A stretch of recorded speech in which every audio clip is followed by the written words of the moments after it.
Hey guys, Kevin Shaw here, Editor-in-Chief of Mopar Connection Magazine. We're here in Xenia, Ohio at the Indy Cylinder Head main facility.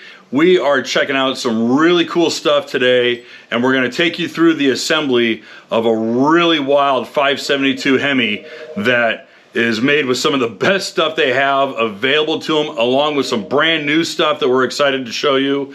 So we're going to take you along. We're also going to walk you around the facility, show you the new digs here in Xenia, and all the really cool stuff that Indy is capable of doing, as well as all of the parts that are available to get your car up and running and making a whole mess of horsepower. So I really hope you enjoyed this video. I think you'll really like it.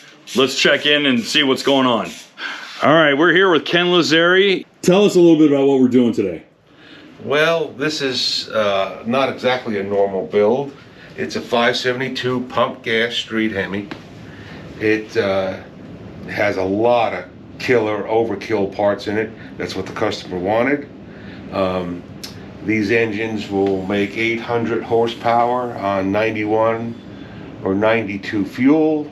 Technically, this engine has the potential to handle 3,000 horsepower. And one day, when a customer gets bored, he may move up the ladder. But one thing he wants to buy a better block of heads and components. It's there already. What they're doing is they're shooting a cam tunnel. The blocks will come up on this machine. You're going to have your choice of cam tunnels. There could be standard cam journal. It could be a 2-1-25 Ford journal. This particular one's a 55 millimeter roller journal. And of course we have a 60 millimeter Babbitt journal.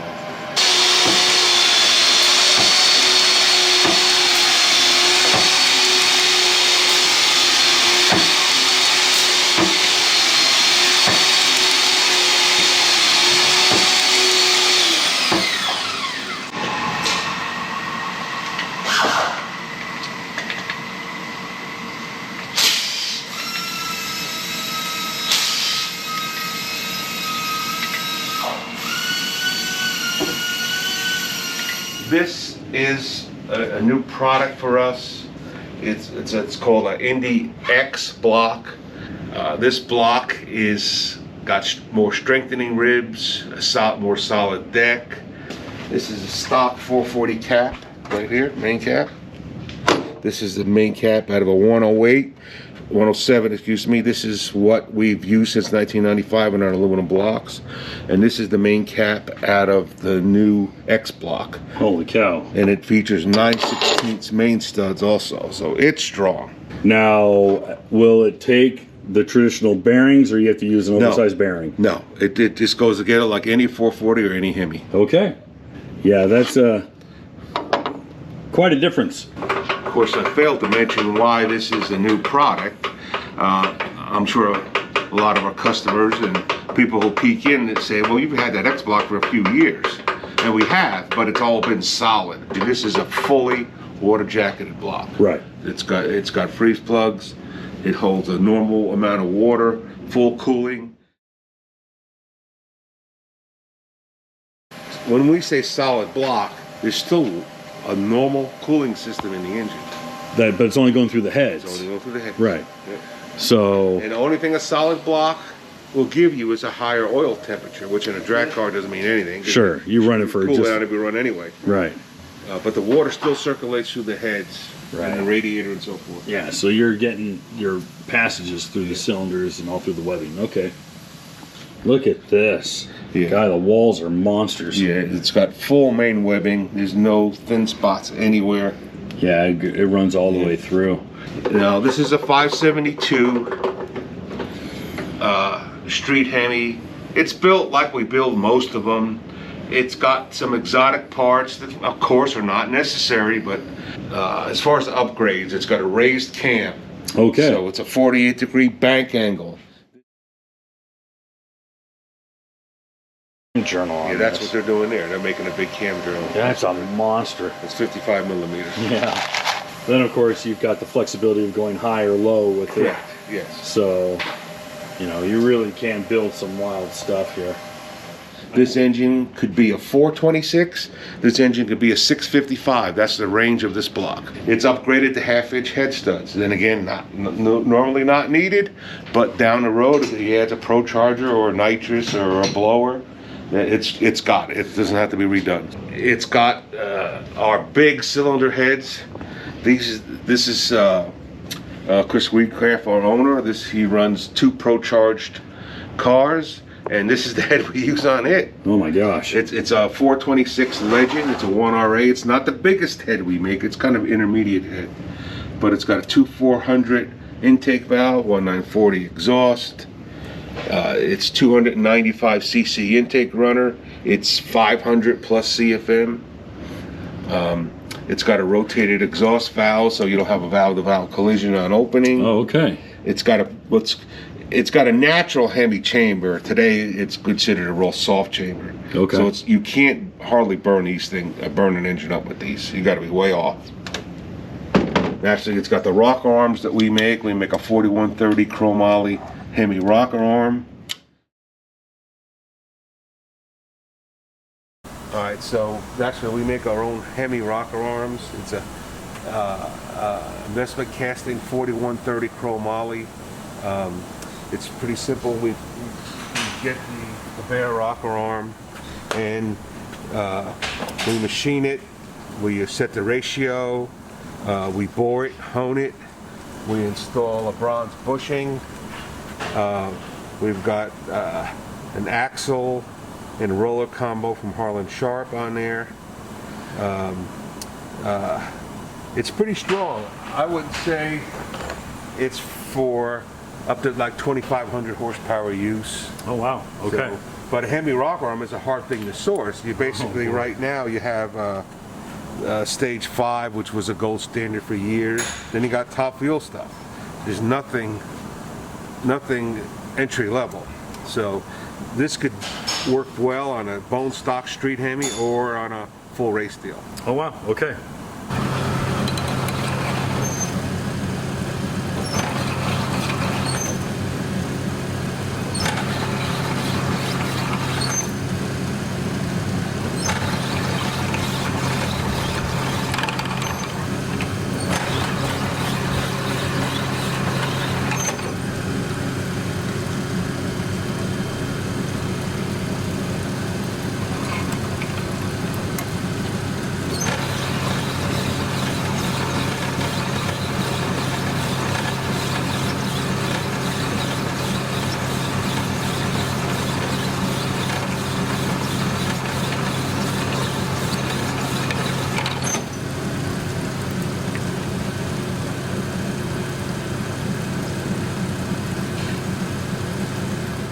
It's gone through many evolutions, but it's really fine-tuned now. Harlan Sharp helped a little bit with us on the technology on that. All right. This head has the pedestals built in, which just is another little added stability thing. It's not a world of difference, but it just adds a little stability to it. This engine's running what's called our big volume intake. It's a big single 4 intake. It feeds from, I'll give you the range, 540 to 655 is the range we use this. This is the 4500 flange, correct? Yes. Yeah. It's got an APD carburetor. Why do we think, oh my God, it's full race. It's not going to go 2 seconds without, knocking the plugs out of it. But no, they actually have built us street carburetors. This is 1150. Okay. It's got power valves, so it's super clean at idle. Never loads up, sit there and idle all day.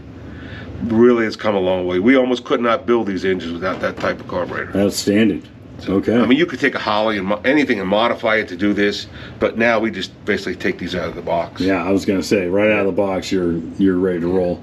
Naturally, you're going to say street engine. Why does it have aluminum rods? I was going to say this is going to scare some folks is looking at these beautiful aluminum rods. You got to realize this is, I don't know the specifics, but it's going in an actual a pro mod car that was going, high fives last week. It's now going to be turned into a street car.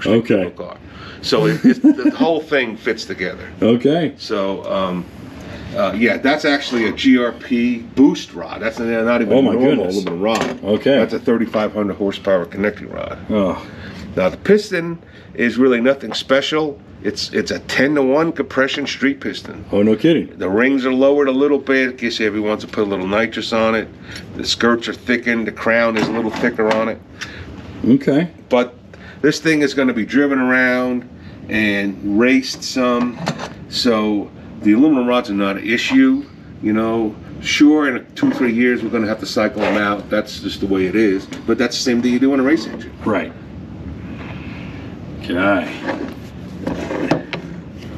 Okay. Whose pistons are these? There's a diamond. Those are diamonds. Yeah. Okay. A tool steel pin. Okay. He wanted a little bling on this thing, so we got. I was going to say it's a this is race nice cam, piece. so you got to either use a Jessel or a gear drive. Okay. So this is an RC. The same thing comes off a top fuel engine. Yeah. So it's an RCD gear drive for race cam plus 250.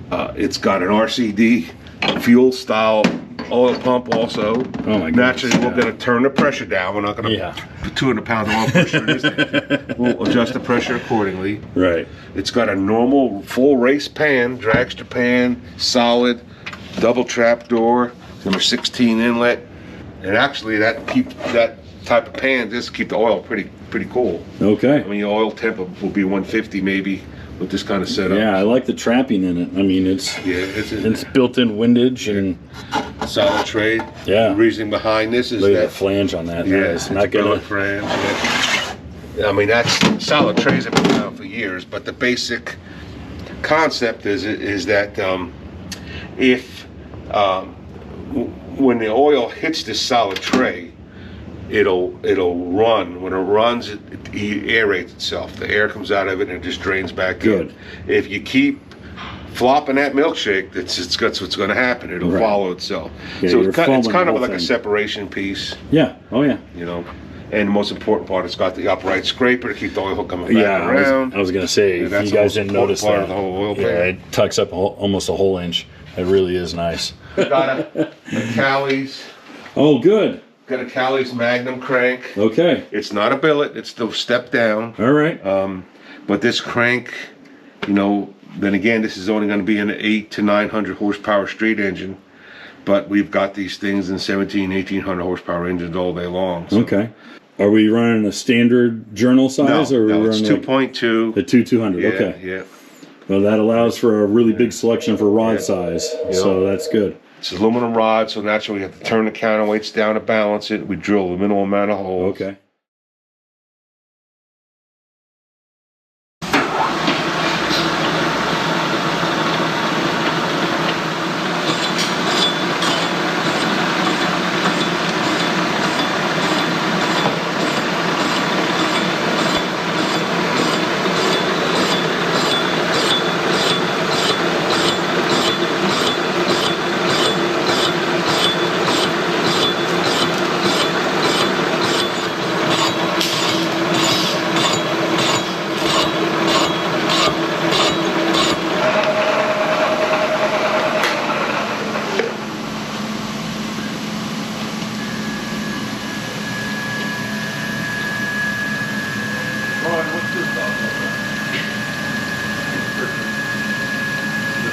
How high do you spin it up?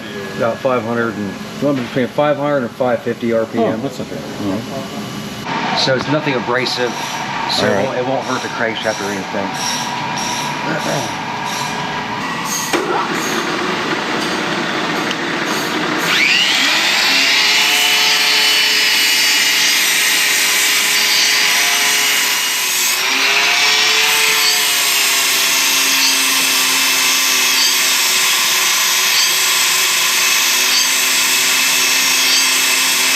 About the components, so we're going to go ahead and stick this together. All right. What are we doing right now? I'm installing oil restrictors. This is how we're oiling the heads. So it's simple. Naturally, this is more race technology, but it has a place in the street too. So what we're doing, instead of a cammed oiling to the head, which the cam bearing holes have to line up for it to travel to the head, this is what's called full-time head oiling. Okay. It's from the mains, full-time head oiling. And what you got to do is you got to regulate how much oil is put to the rockers and stuff. Okay. You could absolutely flood the rockers, but you run in danger of it not returning fast enough to the pan. Or on a race car, you would want to have just a minimum amount to the rockers, and everything gets pushed to the bearings. So there's a jet that goes in here. You know, we pick a number to start with, and adjust accordingly. A street would be flood more to the top, a race Okay. would be flood more to the bottom. Now this isn't necessarily adjusted by oil pressure. I mean, how much oil pressure are you typically running? Yes, if you allow a bigger jet, you will lose oil pressure. Now, you don't lose a lot, you lose 10 pounds. And if you run a smaller jet, you're going to gain oil pressure. Okay. So what are you thinking for oil pressure for this application? we're going to try and set this up. It'll be 100 cold and 80 hot. All right, so we're putting in a 35 thousandths jet. And it's going to feed the rocker system on this side. Okay. So what happens is oil comes through this jet. It feeds up the post, feeds the rocker shaft. It crosses over, feeds this rocker shaft. You know, an oiling system is just a hydraulic line, so we plug it so it can't backfeed deadheads, and even with that 35 thousandths hole, we will actually flood this with oil. Okay. It'll be everywhere, more than enough. On a race car, a race engine only, we would be down to about 30, and if this was a wedge with smaller rock around smaller area, down to 28 even. This is a Clevite 1795V. It's got what's I would consider an intermediate material. It's not dead soft, it's not hard. It's somewhere in the middle. It's a kind of a material that came from the UK, and it's pretty popular. If this was a full race, it would probably have a King main bearing in it because it's one step softer, and we use a driven lubricants here, driven oil, driven braking lube. We run all our bearing clearance on the looser side. We don't make it stupid loose. Oh. But we always run it on the looser side. I've always done it. I mean, you know, if this was a small block or, you know, a smaller rod journal, like a 2-inch rod journal, then sure, we make concessions to that, but not on these. We run a lot of bearing clearance, and we just run a thicker oil, like a 2050 oil. We know that from experience, we like to set the mains up. A standard size is 2,750. We like to go a thousandths under. So we like our cranks with the built-in looseness. So we'll give it one just a go. 2,749, right on the money. Okay. So I'll check every one of these to make sure that we're hitting that target number. You know, being an engine builder, you gotta be paranoid about everything there is to be paranoid about. Okay, check the rods. So naturally, a standard Chevy rod is 2.2. So we're looking for 2,199.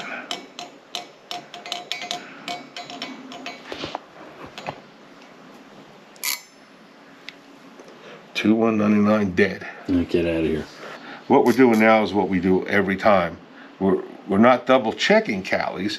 It's just that we know that the way we set these up, that 1,000 under is the target number that we need. And every one of these is dead on. Perfect.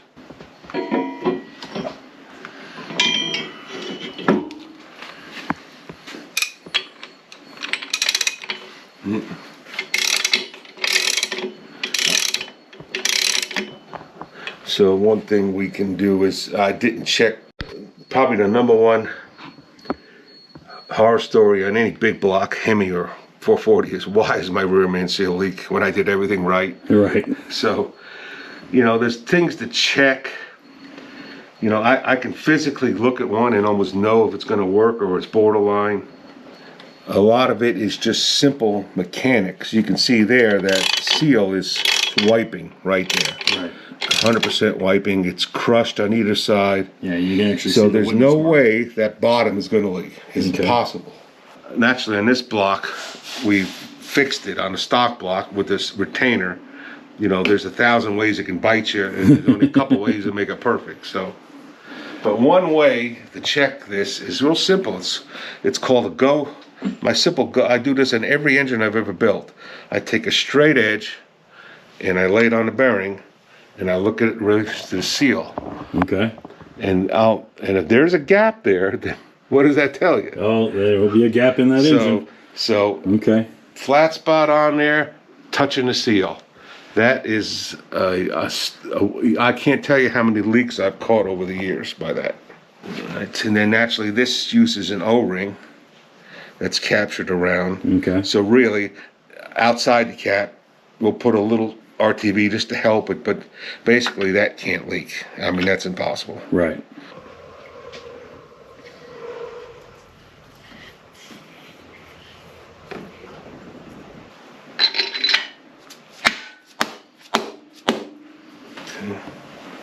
So naturally, Boy, look how flush that gets in there. yeah. That is beautiful. Yeah. What a nice piece. So naturally, setting the thrust is pretty important procedure. It's done on every engine. A stock block kind of aligns itself, but any kind of aftermarket block, or whatever it is, you've got to make sure that the thrust is aligned. And what that means is, you want How much the crank is going to you want 6. On a race engine, you want 6 to 10. You don't really want tighter than 6. Okay.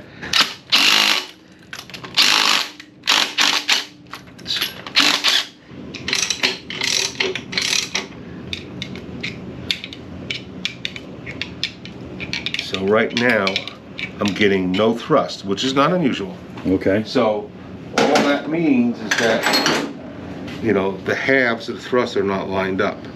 So there's no, once the thrusts are right on top of each other, you'll have your maximum. Gotcha.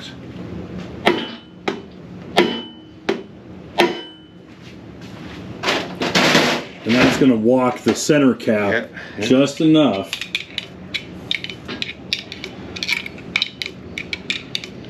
So right then and there, I created thrust just Okay. by that centering move. Okay.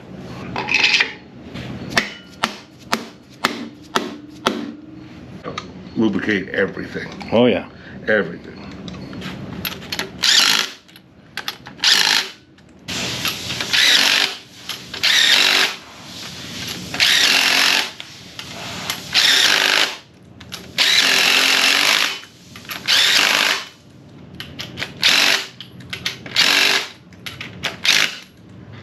And you took them down to 130? Yes.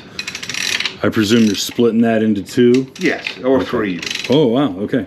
So what I'm doing here is installing the number 5 main cap, 1/8 inch O-ring seals, a little bit of RTV to help.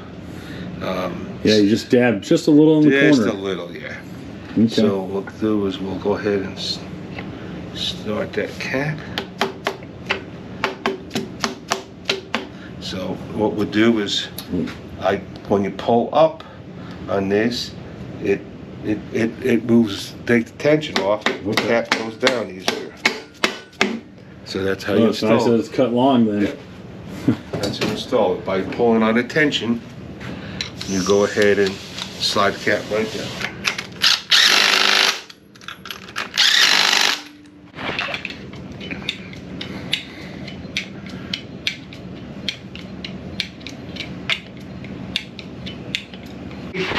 All right, we're starting at 60 then?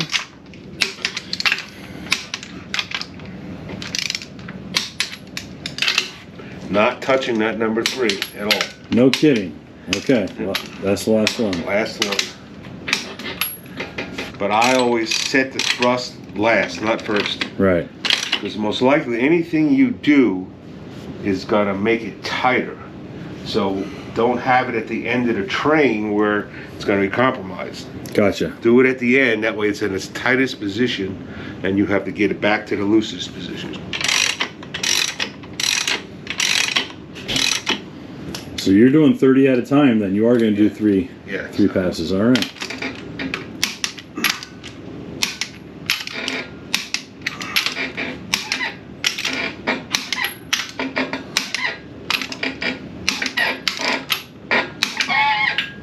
Centering action.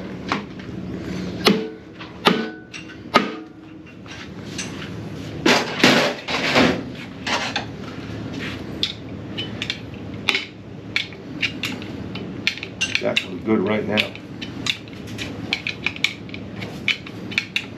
Now, when we tighten that number 3 down, we got to make sure we maintain that.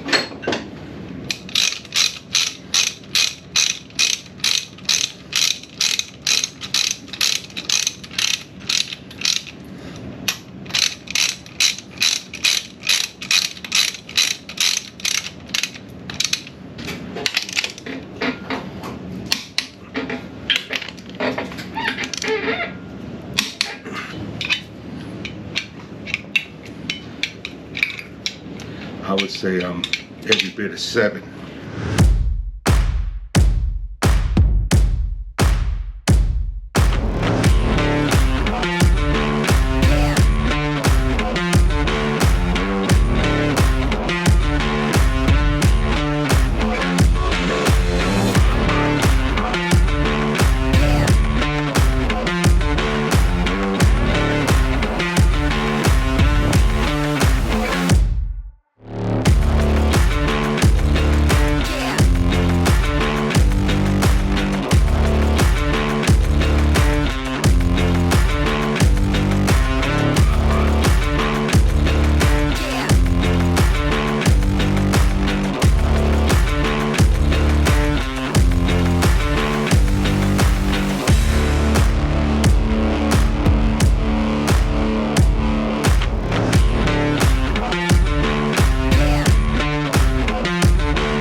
Alright, so we're going to start torquing down our connecting rods. Start at 50. These start at 50, but they go up to 100, correct? Correct. So 75 is our next step.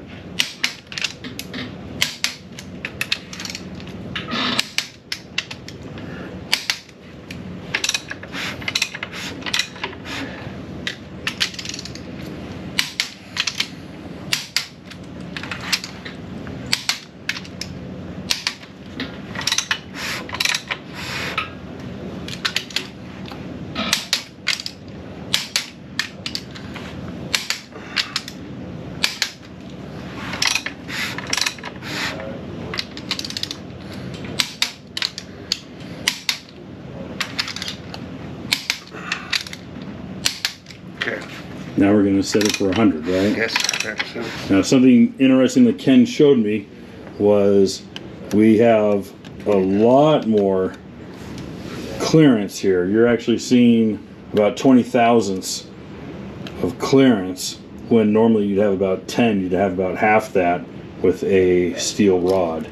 So again, aluminum is going to expand, it's going to swell, and you got to give it that room to grow. Otherwise you're binding up and having really big problems.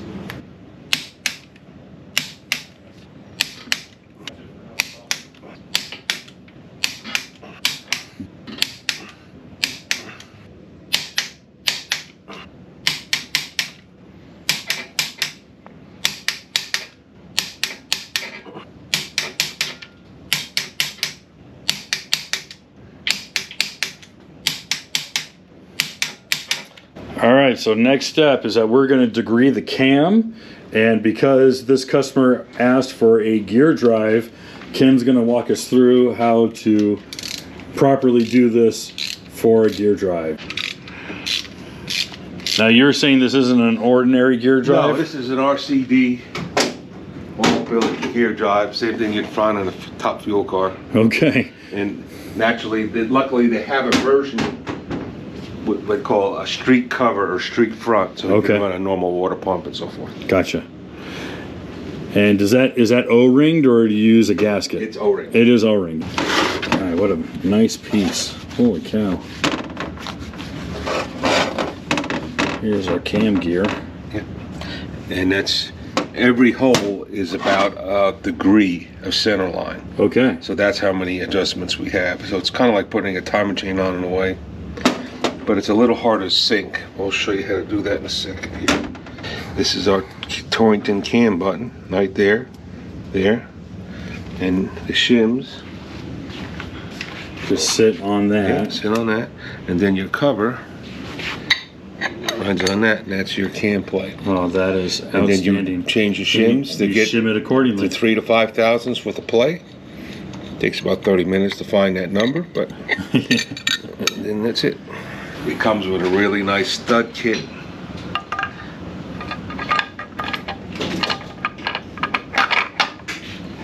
You just gotta index it to line up with the crank gear.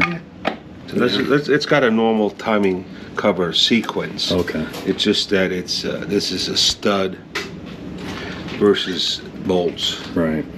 And we'll have to do this in different phases. You know, once we get it agreed and buttoned up, we'll take some of it apart, and then we got to set a pointer up. So since it's basically a top fuel drive, it doesn't really take a normal pointer, but I can just take a normal one and modify it to make it fit.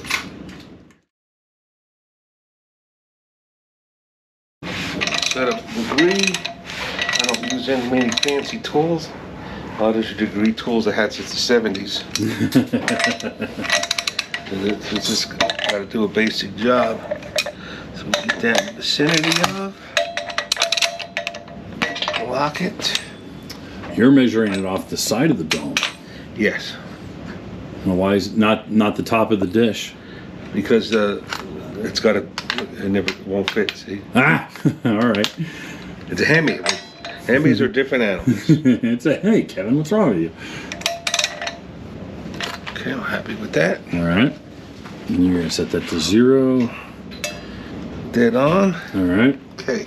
Well, the cam is at a position. Now we're going to position the parts. How we do that is simple. The cam intake opens at 31 degrees. Now, you could, if you want to advance it naturally, you could set it up at 30, 29, 28 if you want to retard it the other way.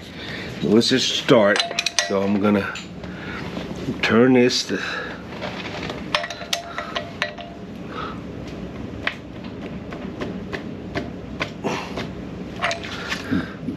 all right, side right there. So you're at 30. 30. Oops.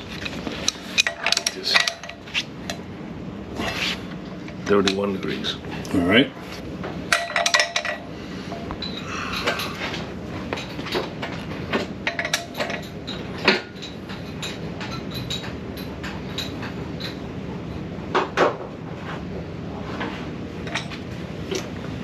Good. All right. So that's one part of the equation. So you brought it back to 0. Yeah, I always do 2 cycles on everything. Okay.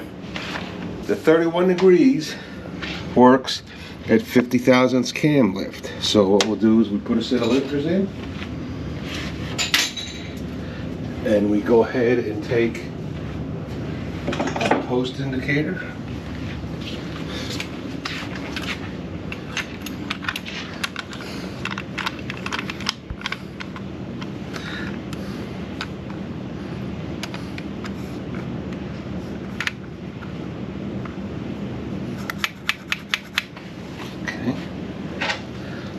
Around and then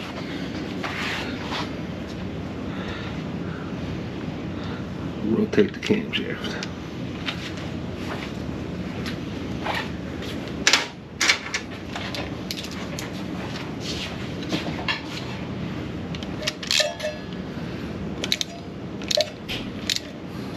What did that cam card say? 50 thousandths. Oh, okay. So we're at 50 thousandths cam lift at 31 degrees. So right now the cam is set up to the factory center. Okay. So when you slide your gear on, the holes that'll line up is your 0. All right. And if the holes are to the left or to the right, that's your advance or retard. So we are exactly. Well, right now we're at 50 degrees, cam lift, lobe lift, at 31 degrees. And there's our opening. intake right there. Okay.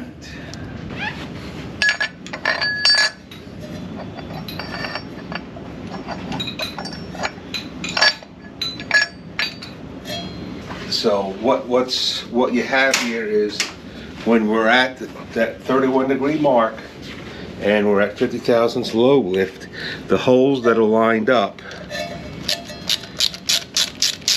is 0.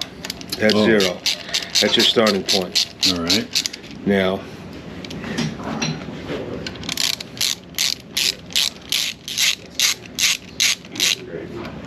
okay, that's your starting point. And that, now there is one thing about a gear drive, there is a little slack in that. So sometimes you can compensate for it, and sometimes you can't. Number 1 is where it's contacting. Yes. So we wanted to, just like anything else, when we degree in, we want peak lift of the lobe, and then we're going to measure the center on each side of that. So we want 0 here.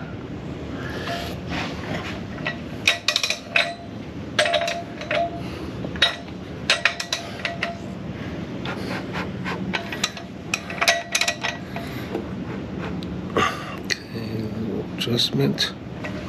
Okay. So we'll take a measurement 20 thousandths. 40, which is 80 degrees. No, 82 degrees. So it's going to be a little bit advanced. I can tell already. So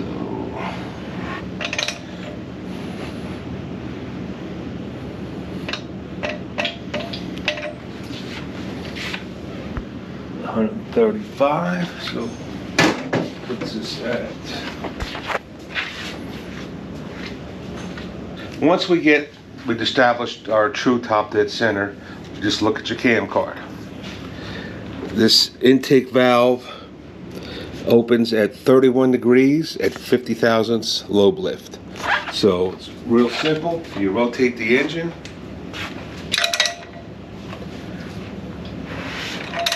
To 31 degree intake opening.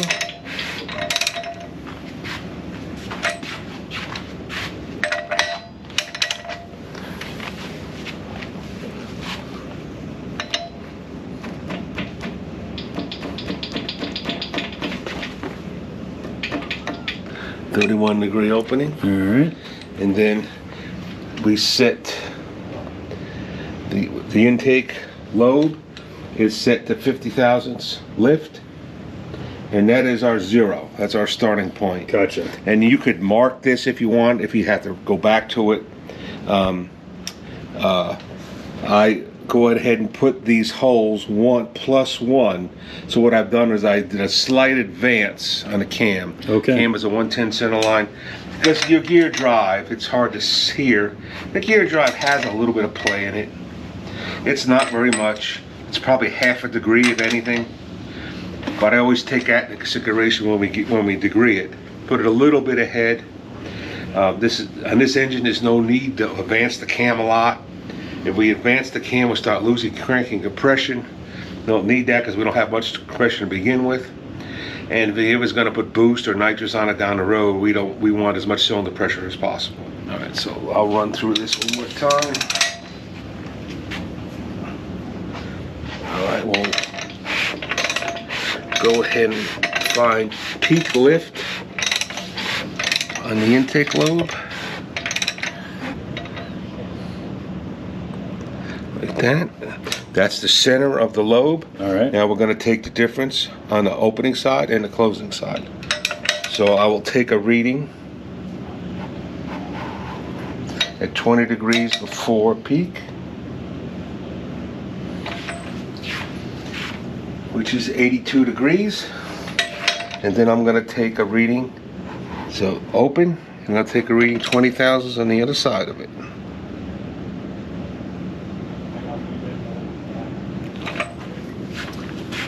$135. So the center line is 108.5. So it's 1.5 degrees advanced from the cam card, which is a half a degree more than I normally would do, but I think we're just fine. We're going to get a little wear in the gear and so forth as we move along. So cam is degreed in. And everything gets a nice coat of white lithium grease. That's gonna make sure everything is nice.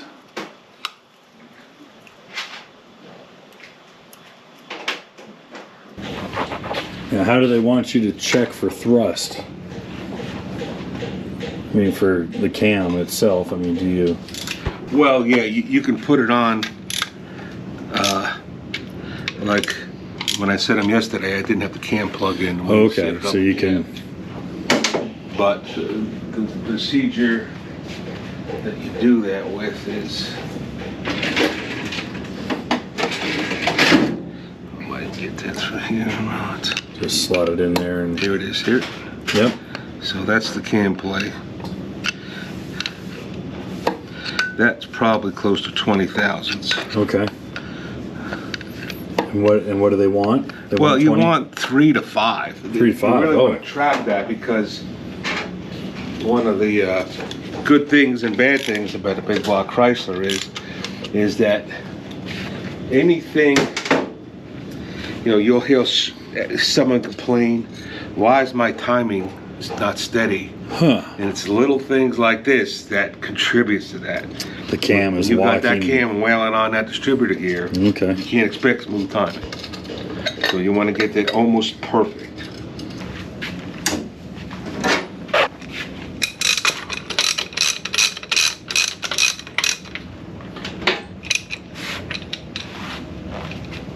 Always grease both sides of this bolt and washer. There's a lot of torque that goes on that.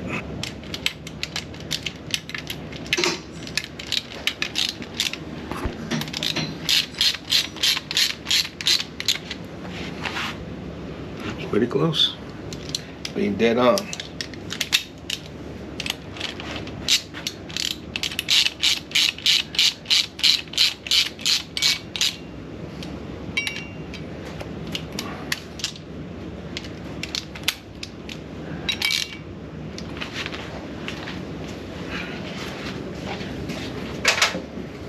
Now we're doing oiling system. We're going to do the pan. We're going to put the pump on. And this is an RCD? Is that RCD oil pump, correct? It's a 150 pound pressure oil pump, but we've changed the spring out. It's with a low pressure spring, so it'll be around 90 cold, about 70 hot now. All right. Little tip: always the O-ring that seals the distributor shaft hole has to be it can't be wore out. Because what will happen is, if that O-ring is too loose or the wrong size, engine won't make correct oil pressure. Oh. Because you actually will leak backwards through the distributor gear. So it's just something to check. Every oil pump comes with a replacement O-ring, so it's just always use it. Is my point. Go ahead and use it. And when you're this procedure is always done, even if you have a gasket. This one just has an O-ring. Either way, but something that you always good to know, because distributor gear is like a fail-safe. So if distributor gear has any kind of grief, it'll snap or break or twist off. So it doesn't necessarily take a piece of trash in the oil pump to lock the oil pump up. The oil pump would just be tight, and that happens. So one thing to kind of prevent that is just a common sense check.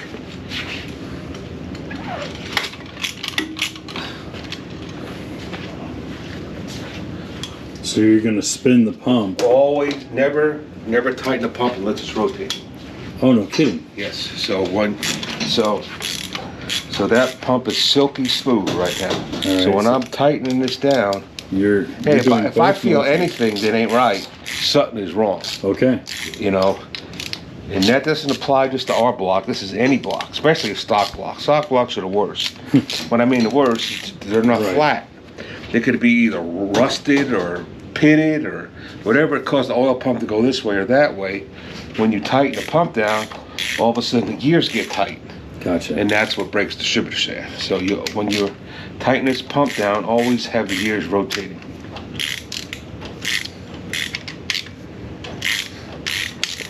And that's it. Okay.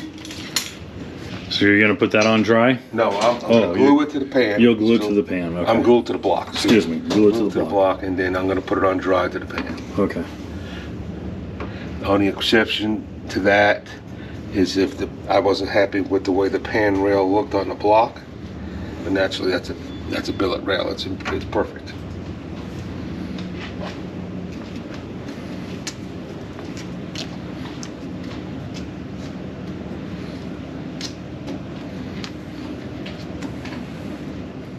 There's nothing wrong with RTV.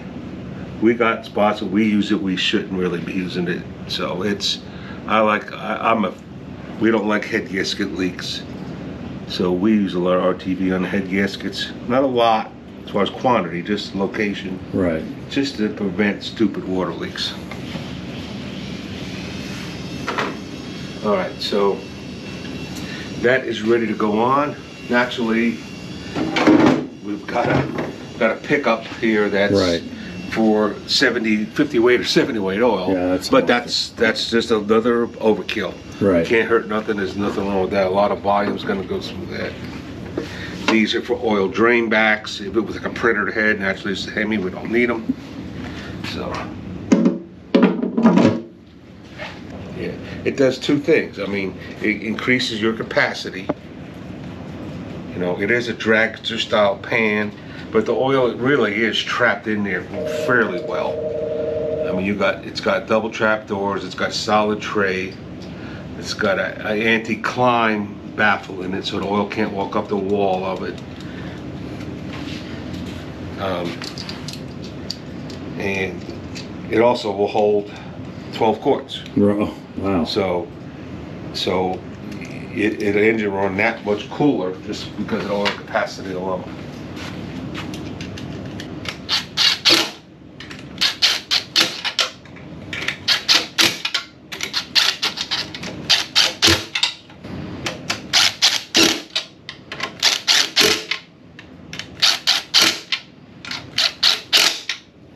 With this pump, this pan requires a 16 inlet. Gosh. You can use the weak spring method. You can use the intermediate spring method. I still use the clay method. Mostly because I want to see where how the valve fits in the pocket, as well as how much piston to valve clearance it has. The number one cause for a collision is a radial clearance problem. In other words, a valve doesn't sit in the pocket. The bigger the engine is, the more piston rock it has, which closes down that distance. So we'll just do one quick, even though this is a street engine, we should have all kinds of room, and we will, but it'll just give us a reference of where we're at. You said the calculated compression was 10.5, is that right? If it's that much. If that much. Wow, okay. It's probably more like 10.25. All right. Now, is that because the top of the dome has been milled down, or is that? That's purposely made small. Okay. Yeah. This dome is about in the 50 cc's. A race HEMI dome would be 100 cc's. Oh, okay. So double the size. Right. We don't want the valve sticking to the clay, so we'll put a little bit of oil on the clay.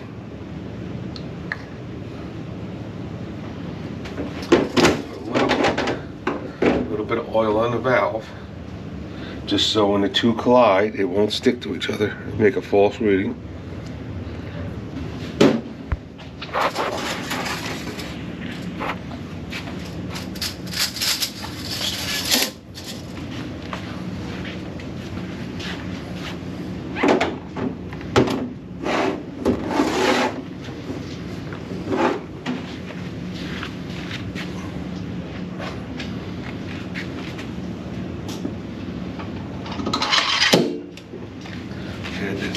Head's a little bit extra heavier because the rock arms are assembled on there.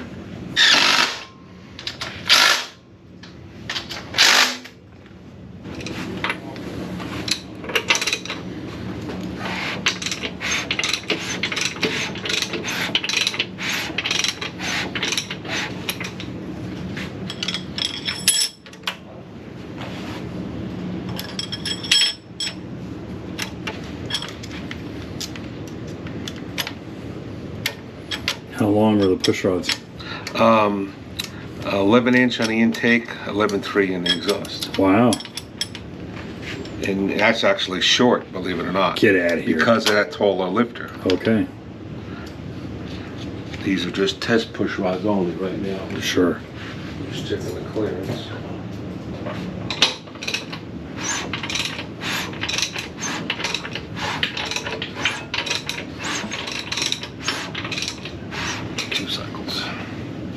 All right, let's see. Did it even touch it? This is not, even though this is some considers a monster cam, it's not a monster cam. Okay, I see the Yeah, so what we'll ridge. do now, to help our view, real simple, we'll section this like that and get rid of it, like we're looking at a brain.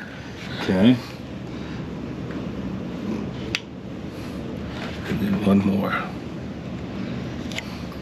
It did, I mean, it really didn't get close at all. Well, it's closer than you think, but it does have a ton of room. So, most important thing, It's just deceptive to me, I Yeah. guess. most important thing I'm looking at is the radial clearance, which we have a lot. Okay. We probably have over 100,000 radial clearance. Oh, okay. 60 is the minimal number. All right. So, and it's on center. Our exhaust pad is right on center. Okay. So piston to valve is 220 on the exhaust, which All right. is a mile. Yeah. And we have 180 on the intake. Yeah. Still plenty of room. Okay. So, like I say, this setup is meant to clear about 840 lift, is what we run in like a race application. Okay. So the valve pockets are 840 valve pockets. So, but the dome is just a street dome. Okay. Even though they're not hydraulic. They're not hydraulic, but they're bronze bushed. Okay. And it takes a while for the oil to get into the bushing. All right. All right. So we pre-soak them, so everything is completely coated on that lifter. It's not a dry startup.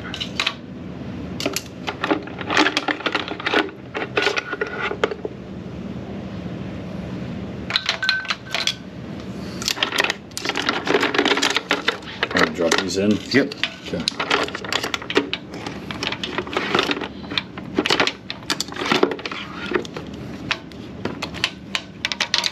All right.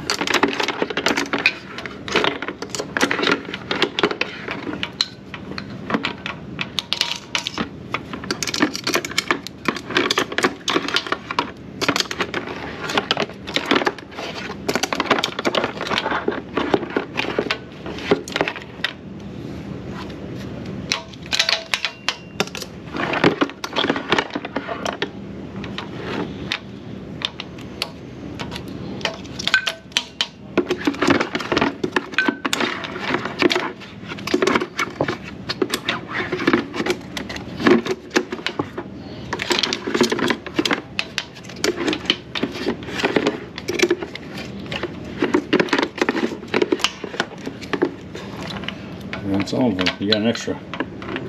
Oh wait, this is the one that wasn't. This was our test one. Yes. This is dry. That's got to come back out. Yeah. I was gonna say, I'm like, we got an extra pair there.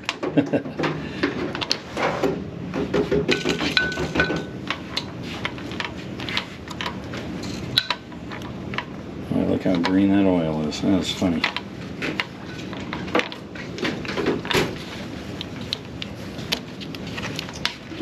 Okay, we got the oil lines in. Oil line that feed the heads is connected. Our restrictors are in place.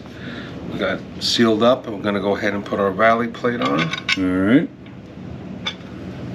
It's probably the most RTV I saw you use this whole time. Oh, you ain't seen nothing yet. I'm getting ready to show you where it goes. All right.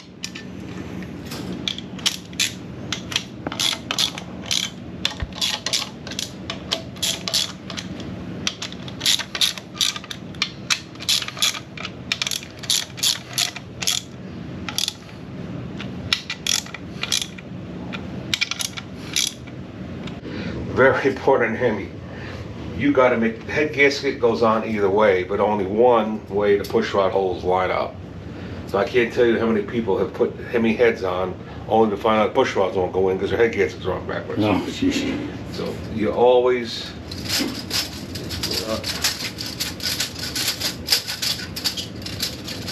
always on a Hemi push rod. Look at the push rod holes. All right. They're open. If it was backwards, these holes would be covered. So. Yeah, oh yeah. So, all right, so what I'll do now, I put a little sealer on, but I don't like it. So any excess actually what I'm doing is I'm sealing that little bit of sealer to the gutter of the head gasket or edge of the head gasket. That is just another barrier for nuisance leaks to stop.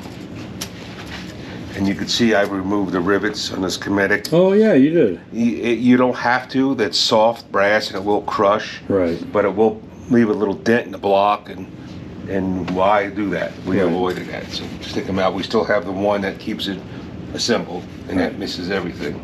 All right. So this is showing the procedure to seal this head. You can see I scribed a really light line. That's where the lipid head lays. Okay. So between that and that, about 150 thousandths, the head has to seal, and it's got to be done with a silicone bead. So most of this will come off, but we will overdo it in the beginning just to make sure. So I tuck it under the gasket and above, under the gasket and above. Not that I'm any good at making cakes, but it's very similar. Oh, you're not kidding. All right.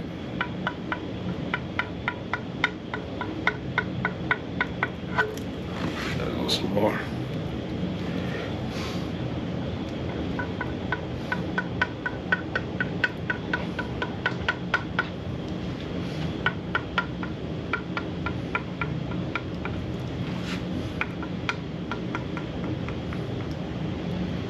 Okay. So the head is ready to install. And we got to make sure that the lip of the head, which is right here, catches the middle of that bead. Right. If you missed, there's a way to save it at the last minute to where you can tuck that silicone under that bead. So we'll see how I did.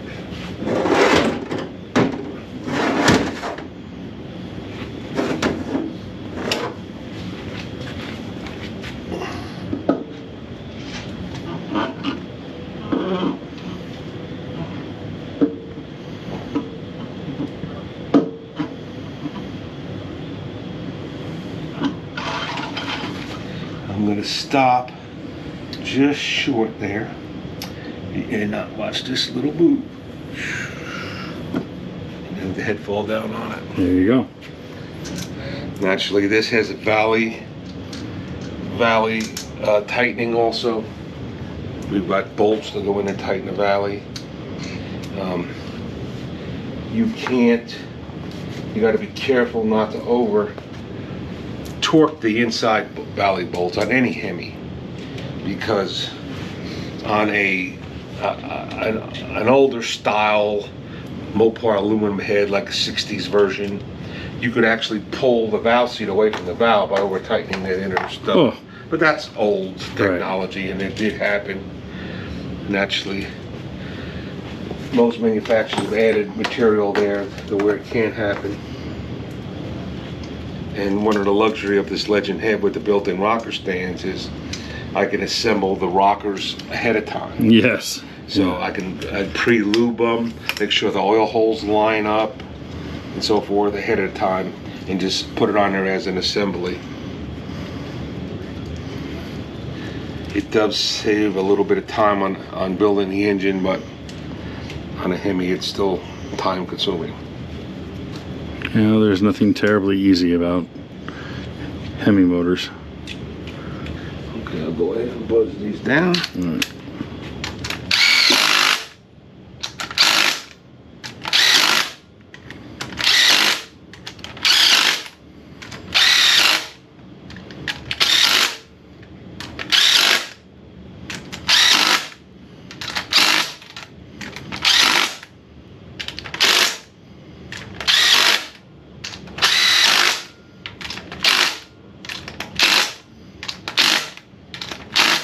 The foundation is down. We did a pass of 60. 60. Yeah. And we're going all the way up We're to gonna do 60, 90, and 95. 95. It's a half-inch head bolt, and that's all we need on a Cometa gasket. If it was O-ringed and receiver groove, maybe a little bit more. okay. So we'll go So next is 90. 90. Yep. All right.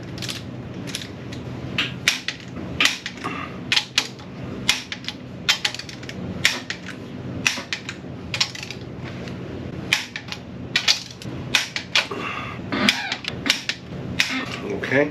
All right. Snug that middle row. See if it moved any. These guys. Yeah. All right. We're gonna come back in here. Oh yeah.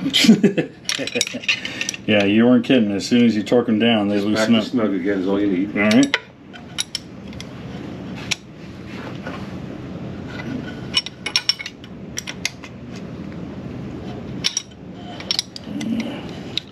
Corner pockets are the fun ones.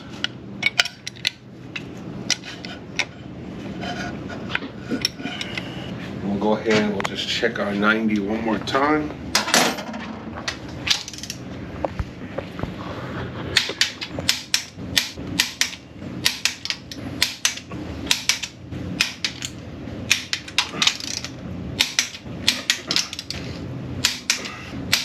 Okay. All right. And we will revisit that another time, just not now. Let it sit for a while.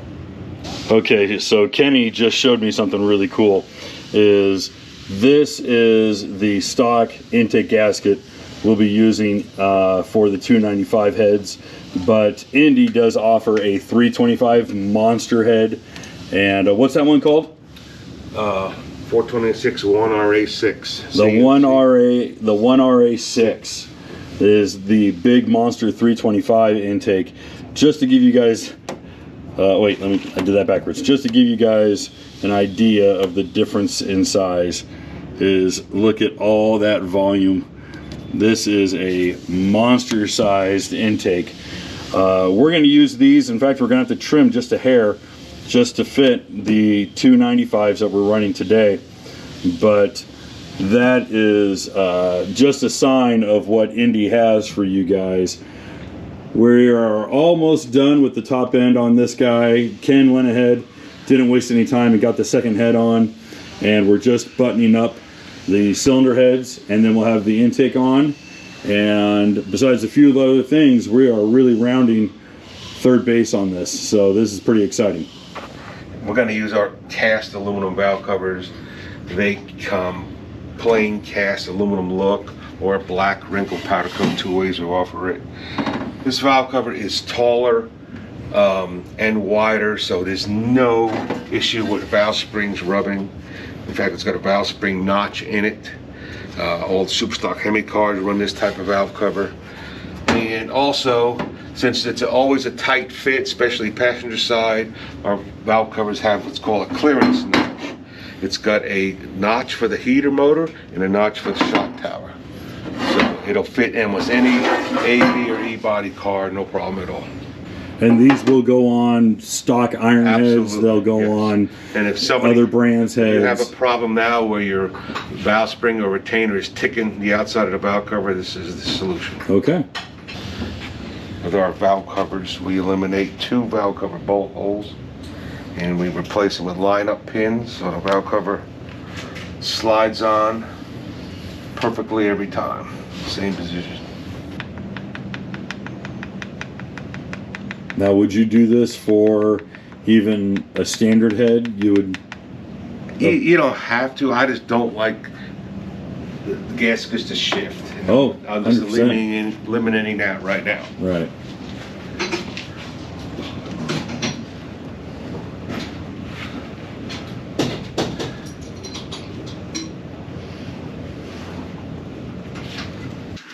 Just do a slight trim on the intake gaskets. Bottom only, that's all it's needed.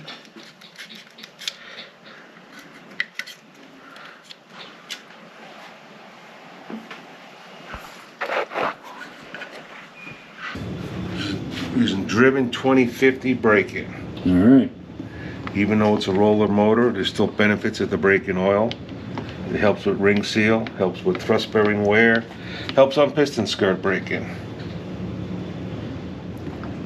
So you're going to tell me when it comes time to do an oil change on this engine, I got to pull the intake manifold off to get this plate off? No, we'll go right through the breather holes in the back. Oh, you can unscrew one of the breather holes? Yeah. Okay. Yeah, an engine like this, there's no PCV valve. Right. You know, it's gonna, the engine will vent the atmosphere through AN hoses, and the hoses will go to a breather tank that you drain every 1 or 2 weeks. It's like a big old catch can system, that's all it is. So thankfully our push rods came in, and you said they're 10.5 inch? They're 11-300 and 10-900. And 10-900. Trend 3/8 135 wall. Okay. All right, so luckily with the legend heads and rockers pre-mounted, you just have to slide the rocker out of the way. Install the push rod. And then The exhaust is the longer one. Correct. Right. Okay.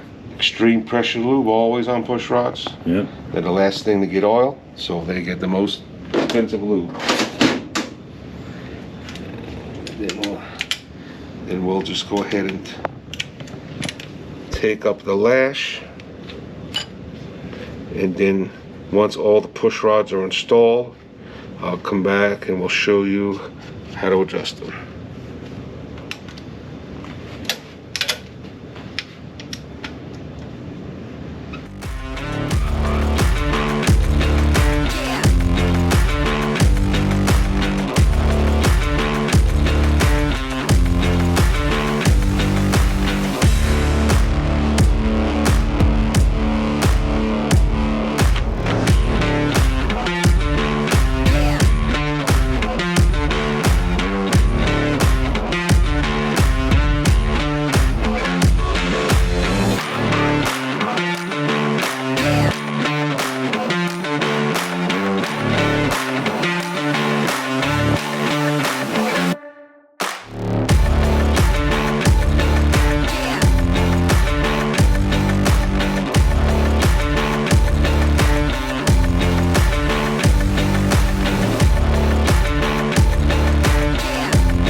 Alright, so we've got all our push rods in, but now we're going to start lashing our valves.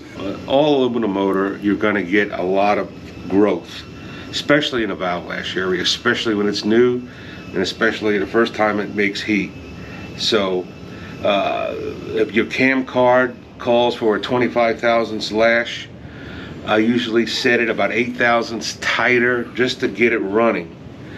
But the only way to accurately adjust the valves is that temperature, which would be at 160 degrees, let's say minimum. We set the valves at 8 thousandths tighter than the card. That'd be 18 to 19 range hot. And once you're going down a track, it even expands more. It creeps up a couple thou more. So you got to realize that in an all aluminum engine, the tighter the lash, the better off you'll always be. When the engine is dead cold or sits for a week, the valves are liable to be zero lash or even negative. Oh. But it doesn't matter. What matters is the constant. You set it at 160, you check it at 160, and that's where you know it's the same all the time. Forget about cold, forget about when it's new. 160 hot is where you check it. Best time is after a run. You make a run, there's no better time to knock the covers off right then and there and check it. I don't use the chart method or go by the degree on a balancer. I adjust the valves like racetrack mode. Like if you have to service one cylinder, I don't want to be counting numbers and looking up charts. I want to do it on the spot immediately. So how you do that is, especially on a radical cam, is you have to follow the lobe. If you follow the intake lobe, you know where the heel is. Okay. So very simple. We rotate the engine, and then as soon as the exhaust valve tips, which I've got my finger on it now. As soon as that exhaust valve tips, oh, There it is. all right. The intake is ready to adjust. That's on exact heel on the intake side. Okay. You cannot go wrong. You can use that formula in any cylinder at any time in any position. You don't have to look at any paperwork and so forth.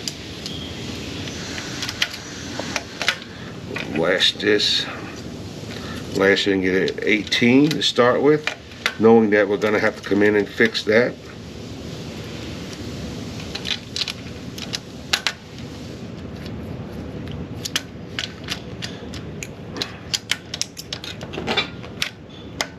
Okay, now the exhaust is a little bit more complicated. We watch the intake go down to full travel. Okay. So, intake all the way open and halfway back closed. I usually lose the gauge and eyeball it. Go ahead, halfway close, right there. And that's where you adjust the exhaust. Okay. So you wait for the intake to bottom out, Halfway, and then halfway as it closed. comes halfway close, Yeah, that's when you're on the opposite end. Okay. And this is pretty much for any rowdy solid cam, right? Solid roller, correct. Right.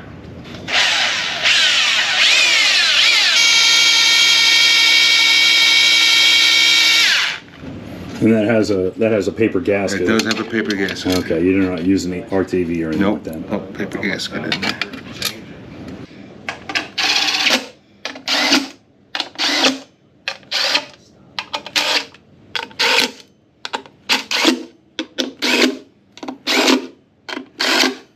All right, so we finished priming, and that's all taken care of. And before he puts the valve covers on, Ken always hits all the springs with, here we go, with the valve train assembly spray from Comp. It's a pretty nice oil that stays really glued on, and especially because it takes a while for oil to get warm and hot and circulated through the whole system.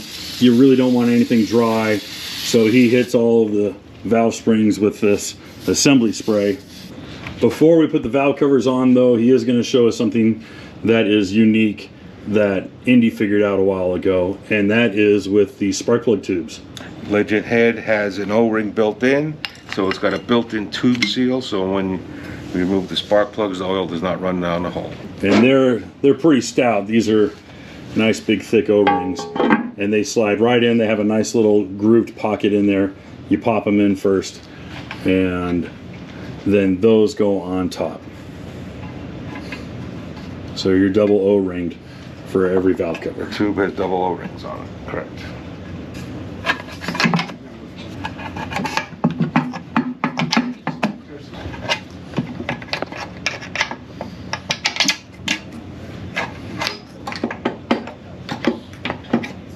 And of course, we've got the dowels we showed you earlier. There's one on either side, and there's a little machine relief.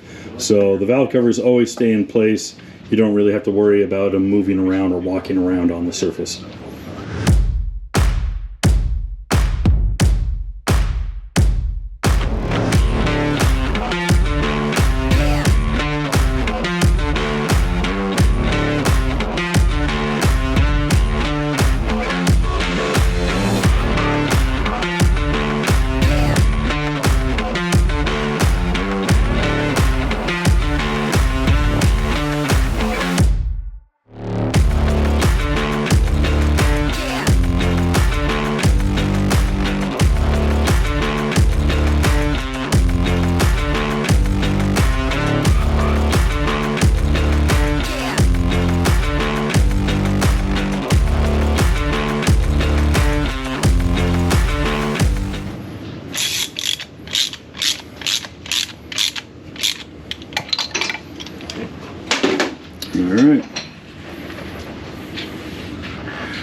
So we're going to drop spark plugs in? Yeah, yeah. All right.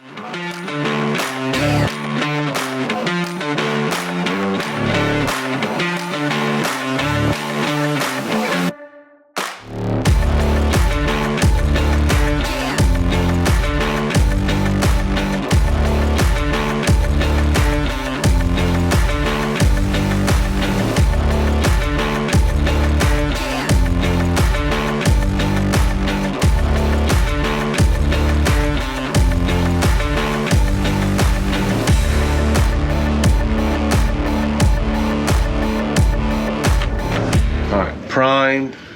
Springs, oil, valve covers are on. We're right on top dead center. One thing, an engine of this caliber, you don't want to start it up and be accidentally at 60 degrees timing, right, or 20 degrees. It doesn't do it any good. Damage could be done. Right. Quick little tip. We're on top dead center. We've got our number one marked on the cap. So what we do is we rotate the distributor half an inch, and that should be right on 35 degrees when you start it. Oh wow, okay. We lock it down, and that's it. Well, it's a lot better than me being 180 out like I always am. Yeah.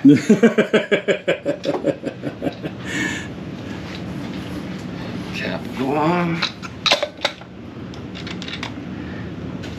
This is our 426-4 big volume intake, and we've done what's called a square port to it, square top, and it gives you unbelievable line of sight for maximum power. You look straight down that thing. Yeah, you're seeing nothing but daylight through this manifold, guys. It is absolutely just a killer. I mean, you can see I'm straight through here. You can see my hand, even on the furthest runners. Yeah, they go through. You can see all the machining that went into this manifold. And this, since it's isolated, it just pops right back on. We go ahead and center the ports. Our ports are lined up perfectly. You have your little flashlight? I'm gonna shine some light down that runner. Oh yeah. Perfect. There you go. Yeah, that is flawless. That is great.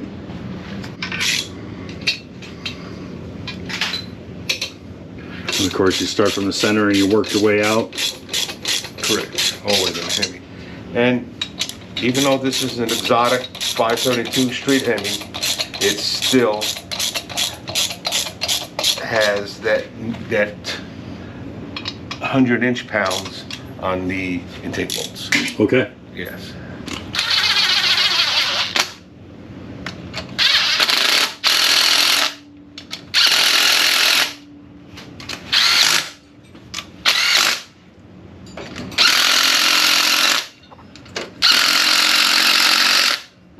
You know, this, like I say, this torques down just like an OEM street Hemi, about 100 inch-pounds. And I have a vintage, early 1970s inch-pound torque wrench. That is awesome. This is actually sold by Dodge dealers and so forth. And I had the calibration check, and I still use it to this day. And you can just look, see it. It just pulls it right. When you hit that needle, it's at 100. There you go. Oh, that's neat. Hey, tools never lose their value. As long as they work, they never lose their value. And to top it off, I know most people think of APD as race only, but you know, they have really worked on this thing for us and got it right. This is an 1150 gas carburetor, and it's fully power valve, so it'll sit there and idle all day long and not kill a plug. So this thing's a monster. I mean, I can't tell you how many years I've strived to have a 1050 on a street car that can actually not change spark plug if we start light.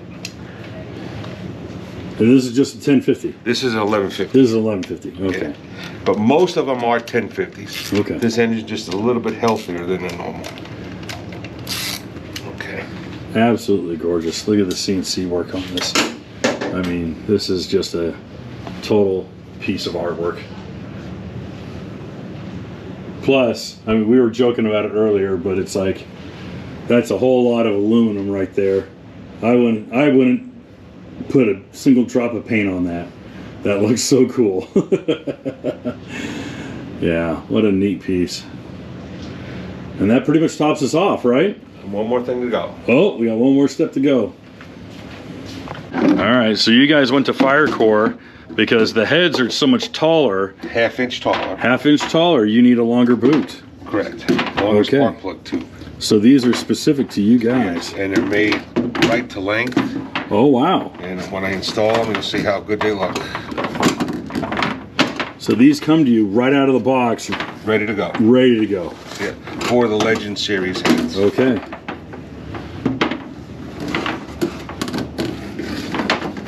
My goodness, that is, yeah, that's a lot better than just the plain cut your own MSDs. Now I'm jealous. They're all cut to length. Yeah, if you can drive All right. down. So these are the last two. There you go. Number one, number two. They go in nice, give it a little bit of a push, and then the boot, just give it a little flick so that it goes around real nice. I'm telling you, these are so much nicer than the plug wires I've got. Yeah, There it is. that is a finished unit. Make a lap around it. Yeah. Ken said, he goes, I won't even look at an engine if the plug wires don't even look right. So that's the kind of detail that I've come to expect from Ken on this. This is great.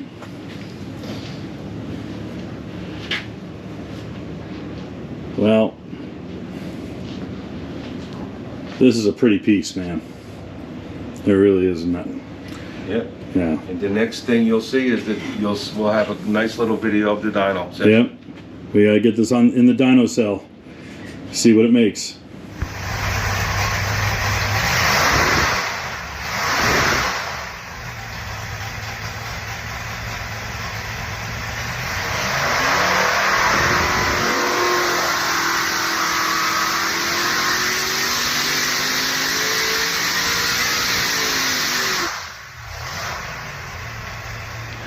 All right, guys, that wraps up my 2.5 days here at Indy Cylinder Head. Really got to thank Chris and Charlie Wheatcraft, and of course Ken Lazerri for letting me hang out and even get my hands dirty working on that 572 all aluminum HEMI motor. Really crazy. I can't believe it's gonna be ran on the street and then eventually set up to be a pro mod motor if the guy chooses to put a supercharger on it, which I'm pretty sure he's gonna. But more importantly, I really want to remind a lot of you guys that Indy Cylinder Head is a manufacturer first. They're building everything here in-house. Everything's American made with American hands. It's really impressive, and they're all here in Xenia, Ohio. So if you guys are looking at making more power out of your project car, cylinder heads, intake manifolds, you want to go with a tunnel ram, you want to go dual carburetor, whatever you're looking at doing, check out their catalog. It's a mile deep. You really want to see what these guys are cooking up. It's super impressive. Until then, go check out indycylinderhead.com and look at all the whole catalog. Go to the Facebook page, follow the Facebook page because they're throwing up a whole lot of project engines, all of the race teams that they support, a lot of cool stuff happening on the Facebook page as well. Until then, if you guys enjoyed this video, why don't you go ahead and give it a like, maybe leave a comment down at the bottom. And if you want more awesome Mopar content, definitely go over to www.Mopar Connection Magazine, where new articles are written and published every single day, Monday through Friday, entirely subscription free to you. We'll see you there.